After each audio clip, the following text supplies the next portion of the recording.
Hello viewers, welcome to my YouTube channel Drama Flicks. If you are new to my YouTube channel, please do subscribe, like, comment and share.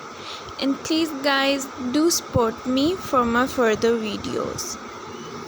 आज मैं आपको drama explanation देने लगी हूँ जिसका नाम है it's okay not to be okay और इसका है ये एपिसोड 1 जिसकी शुरुआत एनिमेटेड सीन से होती है जिसमें लड़की घने जंगल में बिल्कुल अकेली अपने कासल में रहा करती थी। उसके साथ वहाँ पे कोई भी नहीं खेलता था। एक दिन बाहर जाकर उन बच्चों के साथ खेलने का सोचा। वो उनके पास गई और उनसे दोस्ती की और उनको कुछ अमेजिंग गिफ्ट्स भी ऑफ़र किए। लेकिन जैसे ही बच्चों ने वो गिफ्ट्स देखे वो डर के उधर से भाग गए। फिर उसको पता लगा कि ऐसा क्यों हुआ, क्योंकि उसके साथ हमेशा डेथ ऑफ शैडो रहा करता है, मतलब मौत का साया। अब से मैं आके बाहर नदी के पास जाती और वहाँ से एक के बाद एक मछली को पकड़ के उनको मारा करती थी। इसी दौरान उसने एक लड़के को देखा। उसने उसे नदी के बाहर निकाला और उसकी जान बचाई।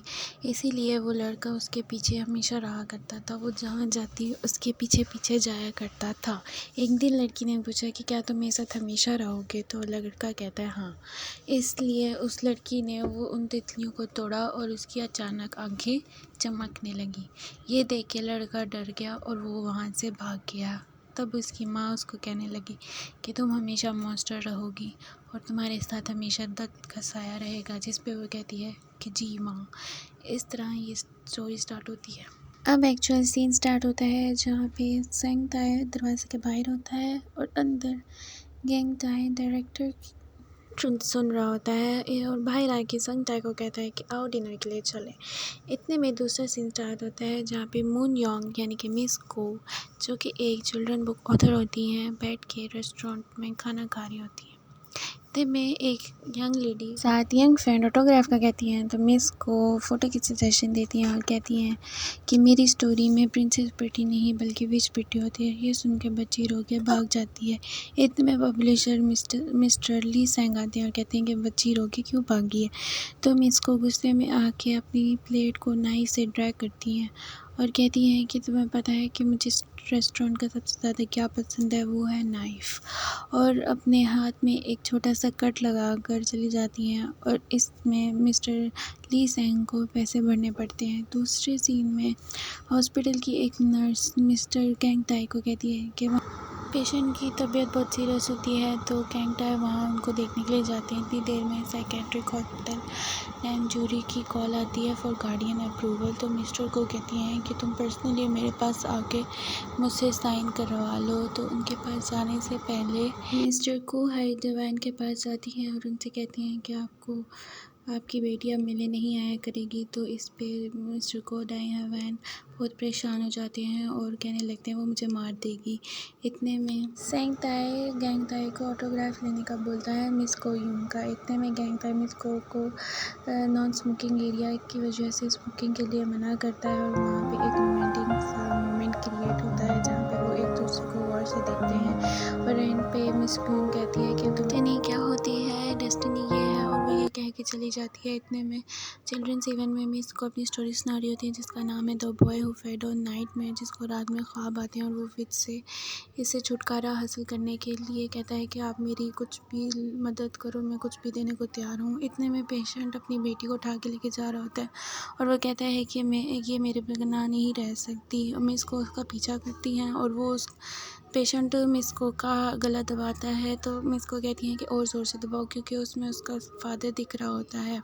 इतने में मिस्टर गैंग ताई आते हैं और मिस को बचा लेते हैं और उनका हाथ इसमें कट जाता है तो मिस को उनकी पट्टी बांधते हुए कहती हैं कि तुम्हें पता है कि कुछ लोग मरना डिज़र्व करते हैं और क्लूलेस पीपल उनको एक्चुअल में मार भी देते हैं ताकि नॉर्मल लोग सो सके। तो वो कहती है कि मैं क्या हूँ। तो मिस्टर गैंग ताई कहते हैं कि तुम क्लूलेस फ्रीक हो। तो ये सुनकर वो मिस को मुस्कुरा देती हैं।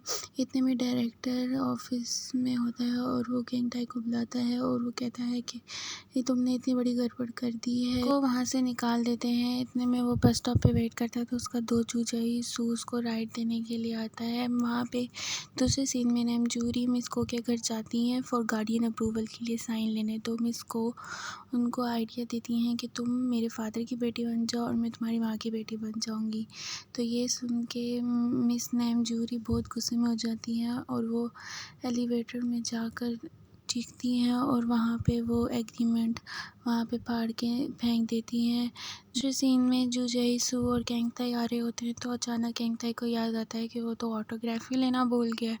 फिर वो कहता है कि अब हम क्या करें, तो फिर जू जईसू फेक साइन करके लेकर जाता है और वो सेंगताई को दिखाता है, लेकिन सेंगताई को पता लग जाता है और वो गुस्से में अपने आप को रूम में बंद कर लेता है। तो गेंगटाई उसे मनाता है। वो सेंगताई कहता है कि तुम्हें पता भी है कि झूठ बोलना अच्छी बात नहीं है। मैं पब्लिश ली सेंग का मैसेज आता है और वो मीटिंग के लिए गेंगटाई को बुलाता है। तो रात में सेंगताई सो रहा होता है और उसको एक अजीब सा ख्वाब आता है जिसमें वो भाग रहा होता है डर के और वो कहता है बटरफ्लाई बटरफ्लाई बटरफ्लाई बचाओ। और दूसरे सीन में गेंगटाई पब्लिशर ली सेंग के ऑफिस में जाता है। वहाँ पे को उसे देख लेती है और वो कहती है कि तुम भी यहाँ आए हो, तुम्हें कितने पैसे दिए गए मुंह बंद करने के लिए। तो वो कहता है कि मैं यहाँ इसलिए नहीं बल्कि तुम्हारे लिए आया हूँ। और वो कहता है कि मुझे तुम्हें देखना था, तुम्हारी आंखों को देखना था। और यहाँ पे वो अपने यादों में खो जाते हैं और अपने पास्ट को याद करते हैं जब वो बचपन में एक दूसरे से मिला करते थे। ये है यहाँ का एंड। Thank you. अगर आपको ये एपिसोड पसंद आया हो तो प्लीज़ काइंडली कमेंट करिएगा और नेक्स्ट एपिसोड देखने के लिए भी कमेंट करिए। Stay blessed and stay happy.